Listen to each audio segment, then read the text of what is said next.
할렐루야. 예, 우리 다시 한번 앞뒤 좌우로 이렇게 한번 인사합시다. 올여름 수련회가 나를 위해 마련되어 있습니다. 우리 한번 인사하겠습니다. 아멘. 기대하십니까? 예, 우리 특별히 옆에 이 청년이 있다 이렇게 하면 우리 양옆으로 다시 한번 얘기할 때 이번 주 화요일 날 꼭 만나겠습니다. 우리 한번 인사해 주십시오. 예. 예, 감사합니다. 우리 수련회 영상 드라마 팀에서 준비했는데 아주 잘 만든 것 같아요. 이번 수련회랑 또 아주 주제가 잘 맞는 것 같습니다. 제가 얼마 전에 그 이야기를 들었는데 이 혈액형은 전혀 과학적인 근거가 없다. 이런 내용의 그 프로그램이 TV에 방영이 됐었다고 하는데 그거 제가 잘 모르겠고 중요한 것은 이제 기질 특강 이번에 있는 것은 아주 과학적인 근거가 있는 것들입니다. 그래서 그러한 것을 통해서 여러분들이 잘 나를 알고 남을 알고 서로를 알아가는 그런 시간을 가졌으면 좋겠습니다. 그래서 우리 이 청년들께서는 이번 주 15일 화요일 오전 11시 반에 이제 집결을 하게 됩니다. 교회 본당 1층입니다. 괜히 여기 와가지고 막 왜 안 가요 이렇게 하지 말고 본당으로 11시 반까지 오시면 저희가 이제 등록하면 맛있는 김밥을 제공을 합니다. 그러면 이제 그거를 먹고 아주 시간을 엄수해서 출발하려고 하니까 여러분들은 늦어도 11시 반까지 오는 겁니다. 그래서 한 10분 전에는 다들 오셔가지고 준비하시고 하시면 되겠습니다. 우리 이 청년은 오늘 끝나고 가족 모임이 없고 조별 모임이 있습니다. 그래서 모둠별 모임이 있죠. 모둠을 잘 확인하셔서 같이 잘 모여주시고 마친 후에는 모둠장들이 저하고 같이 모임을 갖도록 그렇게 하겠습니다. 그리고 상반기에 수고하신 모든 분들 감사하고 다음에는 제가 까먹을까봐 미리 여기서 얘기하는데 우리 임원들이 좀 잘 기억해 주셨다가 하반기 때는 우수 가족 그리고 우수 회원 그 다음에 이 시상 이렇게 우리 연말에는 좀 푸짐하고 풍성하게 다 같이 수고하신 분들을 또 의미가 있는 우리 가족들을 좀 이렇게 축복하고 격려하면 좋겠습니다. 그럼 좋겠죠? 네, 여러분 감사합니다. 제가 잘 보입니까? 네, 약간 시커멓게 원래 조금 시커멓지만 과도하게 시커멓게 지금 조명이 그죠? 괜찮습니까? 혜미야 괜찮나? 그럼 왜 이렇게 웃어 근데 상당히 재밌게 웃고 있는데 그래요. 예지 자매 아주 오랜만에 왔네. 잘 왔어요. 우리 봉선 자매님도 바쁜데 왔네요. 그죠? 우리 정민 자매도 왔고 아직 싱글 같아요.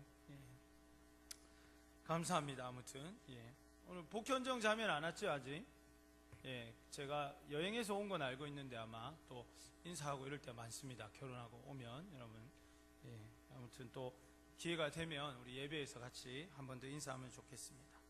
자, 우리 다시 한번 인사하겠습니다. 하나님께서 나에게 좋은 기질을 선물로 주셨습니다. 한번 인사하겠습니다.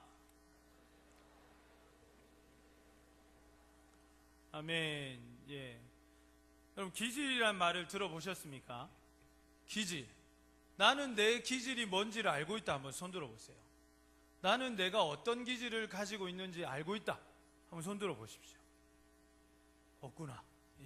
한 명 알고 있네요. 굳이 아무도 없어도 되는데 그래도 한 명 알고 있는 감사합니다. 나머지 다 모르네요. 그죠?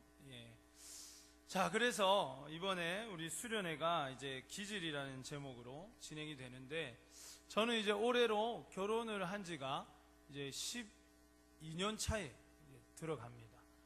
12년 정도 됐는데 아내를 안 지는 오래됐죠. 96년도에 이제 알았으니까 18해 그렇게 아내를 알고 그렇게 이제 학교에서 만남을 가지고 저희가 6년의 연애 끝에 결혼을 전제로 그냥 사귀자 이렇게 해서 사귄 게 아니고 결혼하기로 하고 첫날부터 사귄 거예요. 그렇게 이제 교제를 하고 그리고 이제 6년 동안 교제를 한 다음에 지금까지 18해 동안에 제가 지금 아내를 만나고 있는데 매일매일 보는 거죠. 근데 제가 이 아내를 만나면서 여러 가지를 깨달았는데 그 중에 가장 저에게 충격적으로 다가왔던 것은 무엇이냐면, 세상에는 나와 정확하게 반대로 생각하고 정확하게 반대로 느끼고 정확하게 반대로 바라보는 사람이 있다는 것을 저는 태어나서 처음 알았어요.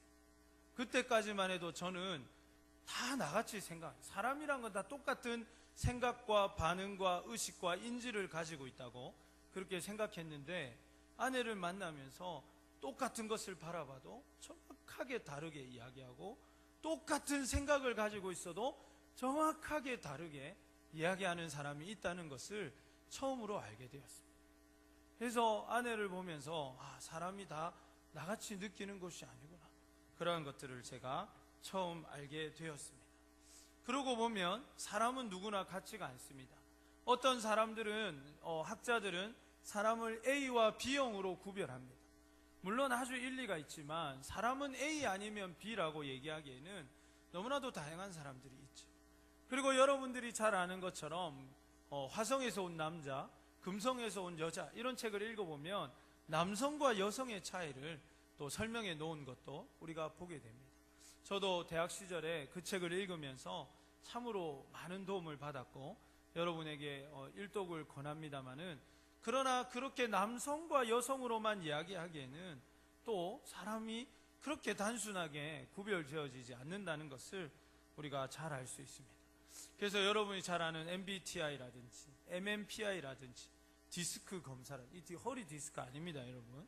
예, 그거하고 스펠링이 다른데, 아무튼 이제 그런 검사들이 여러분을 더 스스로 이해할 수 있도록 도와주는 그런 검사들인데, 그러한 검사들이 정확하게 또 나를 표현해 주고 있지 않아서 조금은 마음이 답답할 때가 있는 것을 보게 됩니다. 중요한 것은 일단은 사람은 다 다르다는 것이죠. 여러분 친구 중에도 그럴 것입니다. 여러분 또 어떤 사람은 여름이 너무너무 좋은 사람이 있고 여름만 오면 막 마음이 불편해지는 사람이 있는 것을 보게 됩니다. 어떤 사람은 하루 종일 돌아다니라고 하면 신나서 돌아다니는 반면에 어떤 사람은 집에서 가만히 앉아가지고 있는 것을 좋아하는 사람도 있죠. 어떤 사람은 친구를 사귀어도 한 사람하고 이렇게 깊게 사귀는 그러한 사람이 있는가 하면, 어떤 사람은 많은 사람과 폭넓게 교제를 이어가는 것도 우리가 보게 됩니다. 또 어떤 사람은 존재로서의 의미를 더 많이 추구하는 사람이 있는가 하면, 어떤 사람은 행동으로서의 존재를 더 많이 추구하는 경우도 보게 됩니다. 가령 어떤 것입니까? 어떤 사람은 친구와 만나가지고 무엇을 했냐에 따라서 그 만남의 의미를 두는 것입니다. 예를 들면 A라는 친구와 B라는 친구가 만났는데 오늘 둘이서 함께 본 영화가 너무 좋았다, 영화의 내용이 너무 좋았다, 그렇게 얘기하면서 막 영화를 되뇌이고, 오늘 우리가 먹었던 그 식사도 대박이었다, 이렇게 얘기하면서 양도 대박, 맛도 대박. 이거 어디서 많이 들어본 멘트인데, 예. 여러분 모릅니까 이거? 예, 오늘 뭐 다들 성찬식에 너무 또 은혜를 받아가지고, 예, 모릅니까? 맛도 대박, 양도 대박, 너랑 선전하면 안 되는데 여기서. 예, 아무튼 그랬다, 뭐 이런 얘기도 하고 그런 거죠, 여러분. 그래서 이 한 것들, 내가 무엇을 했냐, 이런 거 이제 doing people이라고 하는데, 무엇을 하였는가에 따라서 그 만남의 어떤 가치를 평가하는 그런 사람이 있습니다.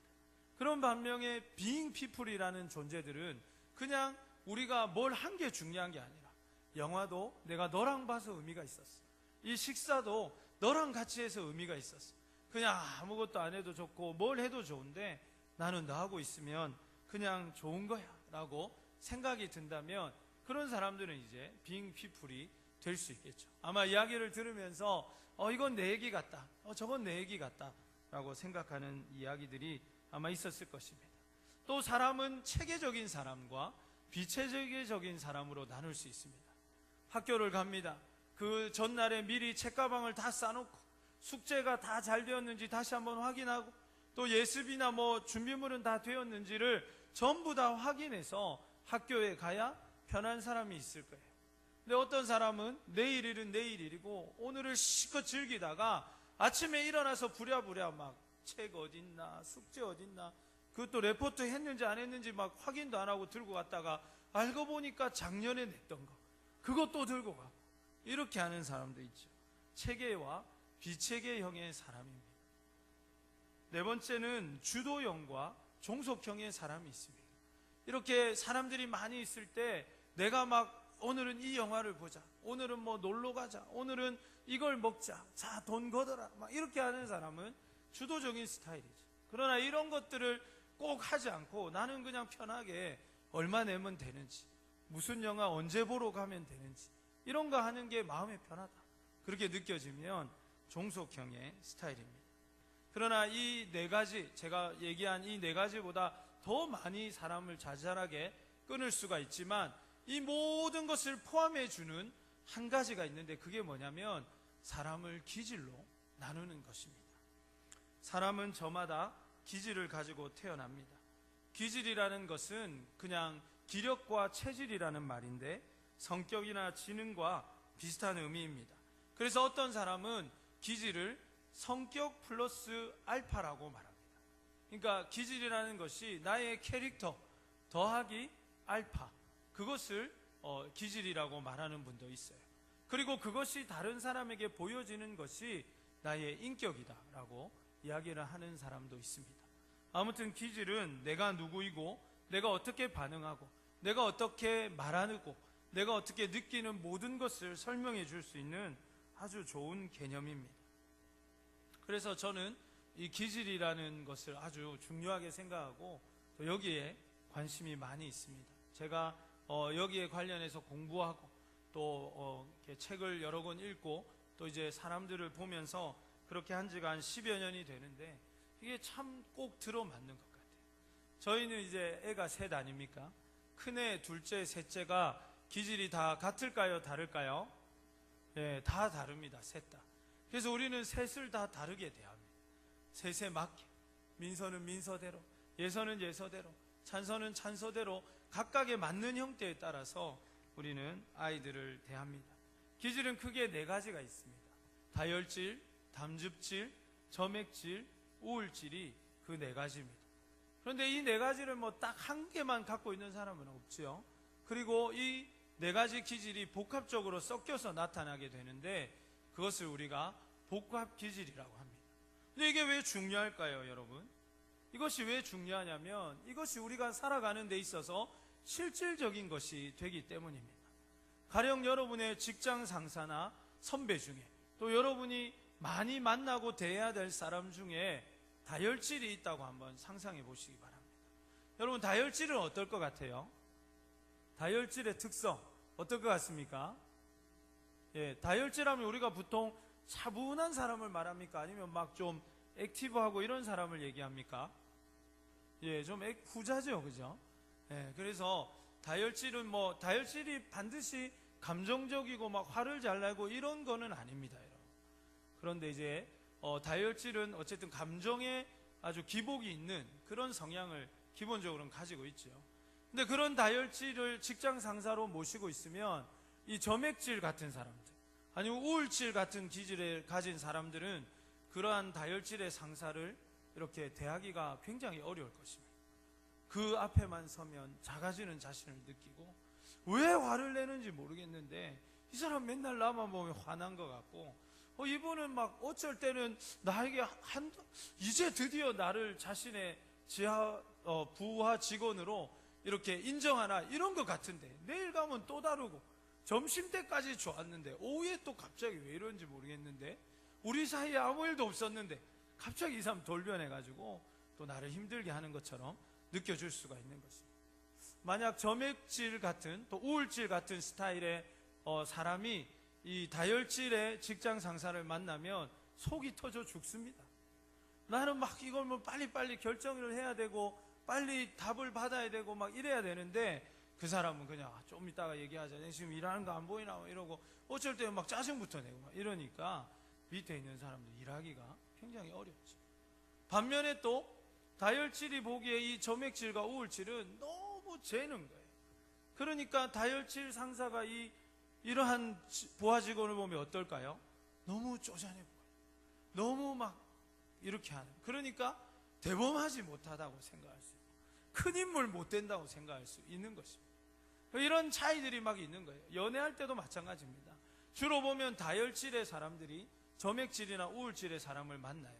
담즙질의 사람들이 점액질의 사람들을 만나는데, 그러니까 이게 이제 막 차이가 있는 거죠.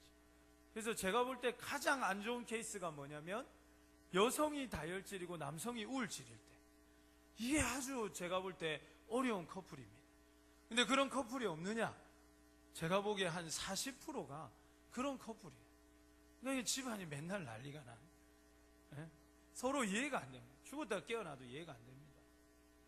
제가 이제 신학대학 다닐 때, 저는 이제 결혼을 좀 일찍 했으니까, 결혼을 이제 저는 한 상태에서 신대원을 들어갔고, 한 상태는 아니고 이제 1학년 2학기 때 제가 결혼을 했는데, 저보다 이제 형이, 동기지만 형이 이제 제가 결혼하고 또 그 다음에 결혼을 했어요.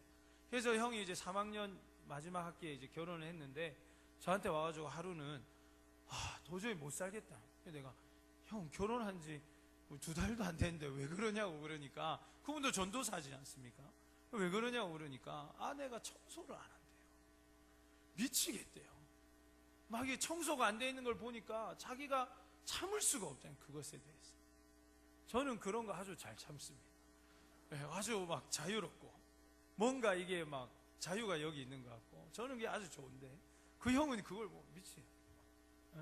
그래서 너무 힘들다고 막 화를 내도 안 된다고 막 그렇게 얘기해요. 그래서 제가 형을 앉혀놓고 설명을 해드렸어요. 형님, 그거는 될 일이 아니라고, 그거 뭐라 한다고 청소되는 게 아니라고 제가 막 설명을 해드렸는데, 이와 같이 여러분, 이 기질이라는 것, 나를 이해하고 다른 사람을 이해한다는 것은 굉장히 중요합니다. 여러분이 인간관계를 맺는 데 있어서, 여러분이 좋은 인간관계를 맺는 데 있어서, 특히 직장생활이나 가정생활에서, 또 여러분 나중에 결혼해가지고 장모님, 장인어른, 시아버지, 시어머니를 만날 때, 여러분 시월드, 이거 얼마나 부담됩니까 여러분? 아마 좀 나이 있는 자매들은 시월드 얘기 많이 들어봤을 거예요. 거제도에 시월드가 생겼습니다. 우리나라 최초로 돌고래와 그 다음에 그 뭐죠? 이름이 생각이 갑자기 안 나네. 하여튼 그 고래같이 생기네. 그걸 이제 소진아, 담대하게 얘기해줘. 뭔데? 벨루가. 우리 집에 그 인형도 있는데, 벨루가. 그래가지고 그걸 이제 만질 수 있는 데가 이름이 시월드예요. 아마 그 고부간에 갈등 있는 사람 거기 안 갈 것 같아, 내가 보니까. 이름이 시월드가 뭐야? 나는 한번 가보려고 이번에. 우리 오픈했다길래 가보고 싶습니다. 벨루가도 만져보고 싶고 그랬는데, 아무튼 그 시월드, 이것도 여러분, 우리 시어머니가 어떤 기질의 사람인가를 알면은 이게 아주 쉽게 풀어질 수 있는 거예요. 그 앞에서. 이게 아주 중요한 건데, 여러분 첫인상을 바꿀 수 있는 것입니다. 성공하는 사람은 1%가 다르다는 책을 쓴 아주대학교의 김민규 교수님이 있습니다. 아주 유명한 분인데, 이분이 쓴 책에 보면 사람의 첫인상은 몇 초 안에 이렇게 형성이 될까요? 5초 안에 형성이 되는데, 이걸 바꾸기가 그렇게 어렵다. 그런데 이것을 또 결정하는 것이 기질입니다. 그 사람의 기질상, 그 이제 사람이 아는 거죠. 이 사람 나랑 맞겠다 안 맞겠다는 걸 느낌으로라도 아는데, 사람이. 그런데 이 기질을 알면 그런 부분들을 훨씬 더 잘 이어갈 수 있다는 것입니다. 그래서 내가 어떤 기질이 있는지, 또 상대방이 어떤 기질의 사람인지를 파악하는 것은 여러분이 얼만큼 결과를 내고 또 행복하게 좋은 관계를 유지하면서 여러분이 소속된 곳에서 행복을 누릴 수 있는가를 결정할 수 있는 너무나도 중요한 척도가 되는 것입니다. 그럼 이 기질이 뭘까요? 오늘 다 얘기할 수 없어가지고 수련회 때 강의를 하려고 합니다. 어떻게, 아니면 뭐 오늘 한 밤 2시까지 여러분 남아주면 제가 할 수 있는데, 그럴 수가 없잖아요, 그죠? 그래서 이번 수련회는 기질에 대해서 이야기를 하려고 합니다. 근데 어떤 사람은 이런 착각을 가지고 있어요. 기질이, 내가 예를 들면 나는 다혈질입니다, 목사님 저는 점액 우울질입니다, 이렇게 얘기하면서 그게 마치 자신의 면죄부입니다. 저는 다혈질이니까 이러면서 막 상을 얻고 막 이렇게 하고, 저는 우울질이니까 이러면서 막 동굴에 나와가지고 막 다시 안 나오고 동굴에 들어가가지고 뭐 정기적으로 이렇게 잠수 타는 사람들 있잖아요. 그렇게 하면서 아유 나는 우울증이라서 그래요, 이렇게 하는 사람들이 있는데 그건 기질을 착각하는 것입니다. 왜냐하면 우리가 단순히 내가 어떤 기질을 가지고 있느냐 이걸 아는 것도 너무너무 중요하지만 여기서 끝나면 무슨 소용이 있겠습니까? 한 걸음 더 나아가서 그러면 나의 이 다혈질적인 기질, 나의 이 우울질적인 기질, 나의 이 담즙질적인 기질을 어떻게 바꾸는가를 아는 것이 중요합니다. 그게 핵심 아니겠습니까? 저는 타고난 다혈 담즙질이, 아시는 분은 아시겠지만 저는 다혈질적인 성향이 굉장히 높은 사람. 나는 막 이거 던져야 되고 니 왜 그래 앉아있어 막 이러고 막 고함을 쳐야 되는데 여러분, 제가 막 이거를 억지로 누르고만 산다면 목사 되고 화병 나서 아마 병원에 갔을 거예요. 뒷목 잡고, 주로 이 뒷목 잡고 쓰러진 사람 다혈질인데, 근데 여러분이 봤을 때 제가 그렇게 하진 않잖아요, 그죠? 막 속에서 막 올라와도 막, 그죠? 이걸 누가 저렇게 세팅하네 막 올라와도 그냥 이거 빨리 치웠으면 좋겠다 이렇게 얘기하거나 아무 말 하지 않거나 이렇게 넘어가고 있는데, 그럴 수 있는 이유가 뭐겠습니까? 제가 주님 안에서 기질을 어떻게 다스리는가를 배웠기 때문입니다. 여러분, 기질은 좋고 나쁜 게 없어요. 기질은 무조건 좋은 겁니다. 왜? 하나님이 여러분에게 주신 선물이기 때문에 그렇습니다. 어떤 사람들은 자기가 검사해가지고 우울질이 나왔다 이래가지고 갑자기 그날부터 우울해지고, 내가 왜 우울질이에요? 난 정상이에요 막 이렇게 얘기한 사람이 있는데, 여러분, 우울질과 우울증은 다른 겁니다. 우울질은 아주 풍성하고 풍부한 기질입니다. 너무너무 좋은 기질. 고옥하는 목사님 같은 분, 이렇게 훌륭한 리더가 우울질입니다. 여러분, 모세가 우울질이었다면 믿으시겠습니까? 아주 좋은 기질이에요. 그럼 다혈질은 나쁘냐? 아주 좋은 기질이에요. 담즙질은 나쁘냐? 아주 좋은 기질. 점액질은 나쁘냐? 아주 좋은 기질이에요. 문제는 뭡니까? 이 기질의 강점과 약점을 모르더라는 것이죠. 어떻게 활용하는지를 모르는 거예요. 불은 어떻습니까? 불은 어떻게 사용하느냐에 따라서 유익을 주고, 우리에게 빛을 주기도 하고 열을 주기도 하고 우리가 필요한 음식을 할 수도 있게 해주고, 얼마나 다양하게 쓰일 수 있습니까? 그러나 그 불을 잘못 제어하면 어떻게 합니까? 성경에도 나오지만 이 작은 혀, 이 새치의 혀가 불이라고 했죠. 이걸 잘못 활용하면 어떻게 합니까? 모든 산도 태우고 만다는 거예요. 그 말 한마디, 행동 하나, 판단 하나, 이것이 여러분의 인생을 얼마든지 결정짓고 구분 지을 수 있다는 것입니다. 그러므로 사랑하는 여러분, 청년의 때에 여러분의 기질을 알아야 돼요.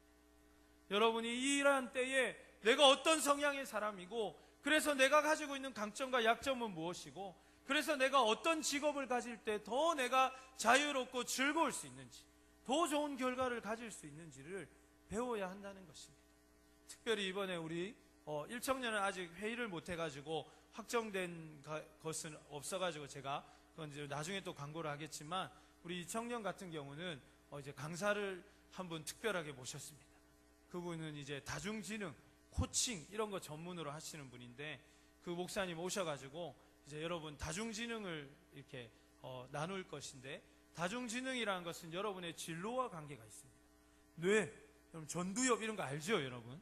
그래서 그걸 통해서 여러분이 어떤 직업을 가질 때 더 잘할 수 있느냐, 이걸 여러분 함께 공부하게 될 거예요.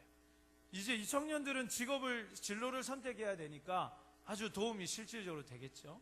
거기에 더하기 성령과 기질이라는 이 주제를 가지고 우리가 함께 공부하게 되면 여러분들이 아주 큰 유익을 실질적으로 받을 수 있겠다는 생각을 갖게 됩니다.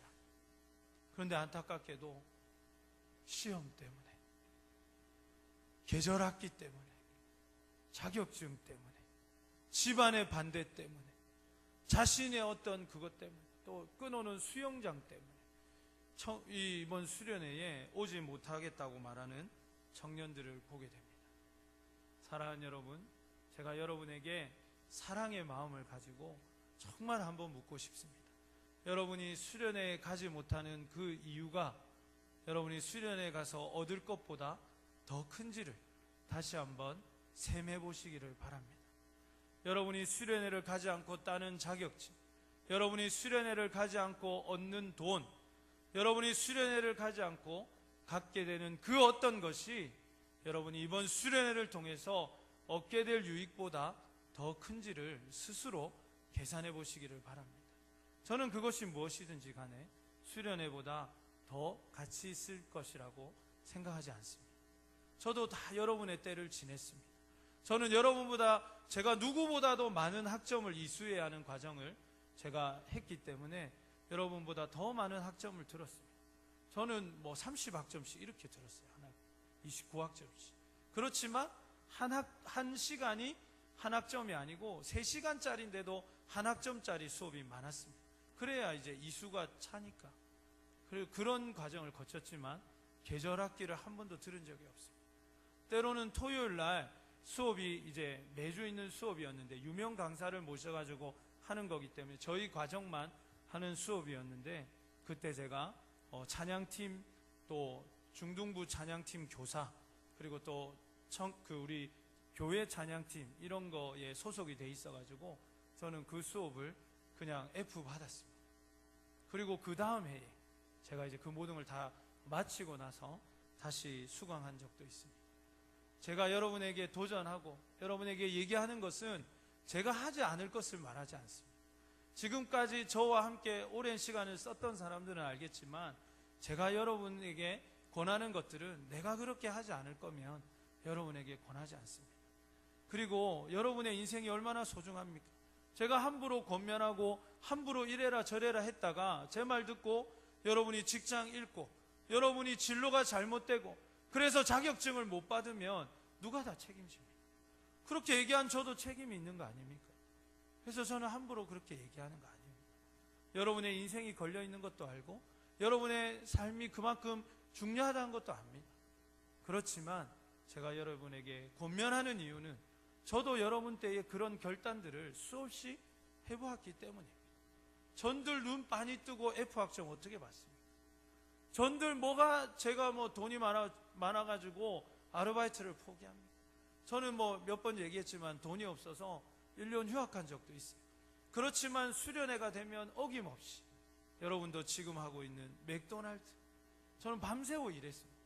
그렇지만 그거 수련회 다가오면 끊었습니다. 저는 여름 방학 동안엔 가회하지 않았습니다. 그냥 끊어지면 끊어지는 거죠. 그렇지만 내가 중등부 섬겨야 돼요. 또 우리 청년부 수련회 가야 돼요. 교회 행사 해야 되니까 믿음으로 다 끊었습니다. 그렇게 제가 하나님 앞에 헌신하니까 하나님께서 제 삶을 책임져 주셨어요. 그렇게 제가 하나님만 믿고 따라가니까 하나님께서 제 인생을 책임져 주셔서 지금까지 인도해 주셨습니다. 저는 대학원 때 부모님 도움 하나도 안 받고 아내와 결혼했습니다. 아내도 대학원생이고 저도 대학원생이었는데 그때 결혼을 했습니다. 부모님 도움 안 받고. 제가 어떻게 결혼할 수 있었을까요? 과외의 힘이었죠. 제가 여름 때 끊었던 과외, 하나님께서 제가 대학원 되니까 그냥 다 몰아주셔가지고 그렇게 제가 결혼을 할 수 있을 만큼 그렇게 넉넉하게 서울에서 제가 과외했습니다. 사랑하는 여러분, 하나님을 신뢰하시기를 바랍니다. 만약에 그냥 와도 되고 안 와도 되는 수련회면 할 이유가 없다고 생각합니다. 저야말로 요즘 제가 진짜 많이 자야 4시간, 5시간 자고 있는데 거의 한 달 동안 저야말로 이렇게 피곤하고 힘들고 정말 제가 요즘 체력적으로 한계를 느껴요. 이런 얘기를 여러분 앞에서 하면 안 되지만 제가 힘들다는 얘기를 하고 싶은 게 아니라 그렇게 힘들게 지쳐가면서도 이 일을 하는 이유는 이게 여러분에게 유익이 있기 때문입니다. 3박 4일 수련회 한다고 저한테 돌아오는 게 있습니까? 그러나 하루라도 더해서 여러분이 더 예수님을 인격적으로 만날 수만 있다면, 여러분이 여러분 자신을 이해하고 여러분의 부모님을 이해하고 여러분의 미래의 배우자를 이해하고 지금의 직장 상사와 여러분에게 중요한 사람들을 이해하고 더 중요한 것은 이것을 통해서 나를 지으신 하나님을 알고 나를 향한 그분의 뜻을 알아서 여러분의 평생이 아름답고 가치 있다면 저는 그렇게 할 수 있습니다. 저는 이것이 여러분에게 좋은 거라면 저는 얼마든지 밤을 새워서라도 그렇게 준비해서 할 수 있습니다. 제가 이 기질을 모릅니까? 제가 이걸 10년 동안 했는데 제가 몰라서 이번에 이 수련회를 하는 게 아니잖아요. 정말 여러분에게 이것을 알려주고 싶고 이것의 유익을 경험하게 해주고 싶고, 그래서 여러분이 이것을 가지고 여러분의 삶을 더 풍성하게 누리기를 기대하기 때문입니다. 제가 이따금씩 여러분을 만나서 신방하다 보면 자기 자신을 너무 모른다는 것을 경험합니다. 여러분이 겪는 문제들의 아주 많은 문제들이 나를 몰라서 생기는 문제들이라는 거예요. 그렇기 때문에 이번 이 수련을 통해서 여러분을 발견해 가시기를 바랍니다. 내가 나를 이해한다는 건 너무너무 중요한 거예요. 그리고 저 상대방을 이해해 줄 수 있다는 것은 너무너무 중요한 것입니다. 그래서 우리가 서로 함께 할 수 있는 방법들을 알아가고 그렇게 섬길 수 있는 방법을 알아간다는 것은 얼마나 중요한지 모릅니다. 오늘 본문의 주인공인 야고보와 요한은 우리가 함께 읽었던 17절의 말씀을 보니까 그들은 보아너게, 즉 우레의 아들이라는 별명을 가지고 있던 사람들입니다. 우레의 아들이라는 별명이 시사하는 바가 뭡니까? 어땠다는 거예요? 성격이 불같았다는 거죠. 불같았다. 그래서 실제로 이들이 예수님과 함께 전도에 갔다가 그 지역 사람들이 예수님의 말씀을 받아들이지 않자 어떻게 얘기합니까? 저 천사를 동원해가지고 이 지역을 쓸어버리자고 얘기하자. 다혈질. 이 사람. 그렇게 성격이 불같던 사람들. 기분 나쁘면 막 확 하고, 한 번 하고, 그리고 집에 가서 열흘 동안, 그죠? 10분 화내고 열흘 동안 고민한 이런 다혈질. 그런 사람들이었어요. 그러나 나중에 그랬던 이 우레의 아들, 이 번개의 아들이라고 불렸던, 천둥의 아들이라고 불렸던 이 요한이 예수님을 만나고 그분과 인격적인 관계를 형성하고 나서 어떻게 변했습니까?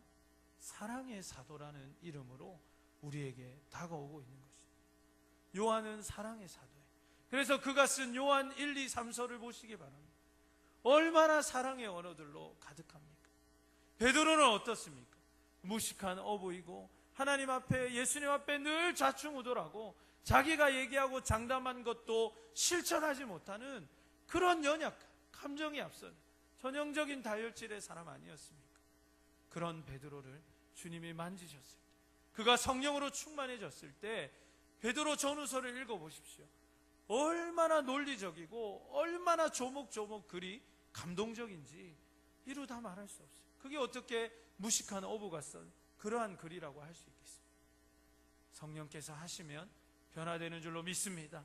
아브라함과 같은 기질의 사람들이, 모세와 같은 기질의 사람들이, 요나와 같은 기질의 사람들이 예수님을 만나고 성령으로 충만해지고 그들의 기질을 성령 안에서 다스리게 될 때 그들의 삶이 얼마나 풍성해지고 그들을 통해서 얼마나 많은 사람들이 주님께로 인도함을 받고 시대가 변하고 세상이 바뀌고 조직이 바뀌는지를 우리는 보게 되는 것입니다. 그러므로 사랑하는 여러분, 기질은 바뀌는 것이 아닙니다. 이것은 처음부터 받아서 끝까지 우리가 무덤까지 가져가는 것입니다. 저도 한 번씩 불같이 올라오는 이러한 것들을 하루에 12번도 더 느낍니다. 왜? 저는 다혈질을 주님 앞에 선물 받았기 때문에. 그러나 어떻습니까? 하루에 12번도 더 올라오는 이 불같은 것들을 성령께서 다스려 주시고 그것을 좋은 에너지로 바꿀 수 있도록 행하여 주시는 것을 깨닫게 됩니다. 사랑하는 여러분, 기질은 바뀌지 않지만 기질은 다스려지는 것입니다. 기질은 주님 안에서 제어되는 것이고 더 좋은 방향으로, 아까 말씀드린 불과 같이 사람을 태우고 산을 태우고 조직을 태우는 것에 쓰임받는 것이 아니라 그것이 음식이 조리될 수 있도록, 필요한 열이 될 수 있도록, 빛이 될 수 있도록 바꾸어 주는 것, 이것을 성령께서 하시는 것입니다. 그러므로 사랑하는 청년 여러분, 이제 우리 이 청년 수련회가 이번 주, 이제 오는 주 화요일부터 있고 또 우리 1청년 수련회가 8월 중순에 있습니다. 이 황금 같은 시간에 우리 1청년 한 명이라도 더 올 수 있도록 시간을 그렇게 잡았습니다. 이번 수련회를 통해서 여러분이 어떠한 기질을 가지고 있는지, 그래서 내가 더 강화해야 될 것은 무엇이고 내가 더 조심해야 될 것은 무엇이고 내 주변에 있는 사람들이 어떤 기질을 가지고 있는지 파악해서 여러분의 삶에 더 풍성한 은혜가 있었으면 좋겠습니다. 여러분이 가지고 있는 이 선한 불과 같은 기질을 잘못 활용해서 자신의 삶도 태우고 다른 사람의 삶도 태우는 그러한 잘못과 그러한 아픔이 여러분에게 더 이상 반복되지 않기를 원합니다. 사랑하는 여러분, 인생은 한 번뿐입니다. 청년의 때도 여러분이 생각한 것만큼 길지 않습니다. 더 중요한 것은 우리가 이때에 내가 이 기질을 알고 준비되어야 될 것들이 준비됨으로써 여러분이 후회 없는 삶을 살아야 하는 것입니다. 아직 우리가 20대라서 시간이 많은 것 같고 30대 초반이라서 여전히 여유가 있는 것 같지만, 그러나 한 해가 지나고 두 번이 지나고 사람이 한 번의 실수는 용납할 수 있고 회복할 수 있지만 두 번, 세 번째 실수는 보통 회복하고 다시 원상복구하기가 어려운 것이 기본입니다. 그렇기 때문에 여러분들이 이 기질을 잘 알고 실수하지 않고 여러분의 삶에 더 풍성한 열매가 있기를 간절히 소원합니다. 말씀을 마무리하려고 합니다. 수련회 갈 수 없는 많은 이유들이 있지만 제가 아까 말씀드린 대로 여러분 주님을 사모하시고 주님 앞에 이 모든 것을 맡겨보시기를 바랍니다. 그리고 이것보다 더 중요한 것이 없다는 것을 깨닫고 다시 한번 헌신하시기를 바라고 주님 앞에 여러분의 삶을 한번 내어주십시오. 그러면 하나님께서 그 삶을 얼마나 가치 있고 위대하게 바꾸어 가시는지를 여러분이 경험하게 될 것입니다. 여러분의 학원, 또 계절학기, 자격증, 직장의 일들 중요하지 않다는 게 절대 아닙니다. 여러분, 그런 얘기는 아니지만 이것이 더 중요하고 이것이 더 먼저라는 것을 여러분 다시 한번 돌아보시면서, 여러분이 부분 참석하기로 결단한 사람들은 전체 참석으로 바꾸시기를 바랍니다. 그냥 부분 참석해서 얻을 수 있는 것과 전체로 참석해서 얻을 수 있는 것은 너무너무 큰 차이가 있어요. 그래서 여러분이, 제가 보니까 어떤 사람은 부분 참석해가지고는 기질 특강은 듣지도 못하는 사람들도 있더라고요. 그렇게 하지 마시고 이왕 결단하신 거 여러분 하루만 더 주님 앞에 드리십시오. 이틀만 더 드리십시오. 그래서 전체를 통해서 이번 수련회의 처음부터 끝까지의 과정을 통해서 여러분에게 주어지는 하나님의 특별한 경험들을 경험하시기를 바랍니다. 이틀 참석해서 되면 우리가 이틀만 하지 뭐하러 4일을 하겠습니까? 마지막 날도 중요합니다, 여러분. 그래서 가능하면 목요일 저녁에 돌아가는 사람이 많던데 조금만 더 노력해서 금요일 끝까지 있으면 더 많은 것을 얻을 수 있을 거라고 저는 확신합니다. 그래서 그렇게 조정하시고, 그리고 우리 일청년부도 지금부터 휴가나 이런 부분을 잘 조정하셔가지고 이번 수련회를 통해서 우리가 더 하나 되고 여러분의 삶에 정말 중요한 것들을 깨달을 수 있는 여러분 되시기를 주의 이름으로 축복합니다. 우리 이 시간 다 함께 자리에서 일어나서 결단의 찬송, 나를 아시고 나를 만지시고 나에게 삶의 의미를 부여하신 그 주님을 이번 여름 수련회에 만나기를 결단하면서 우리 함께 찬양하겠습니다.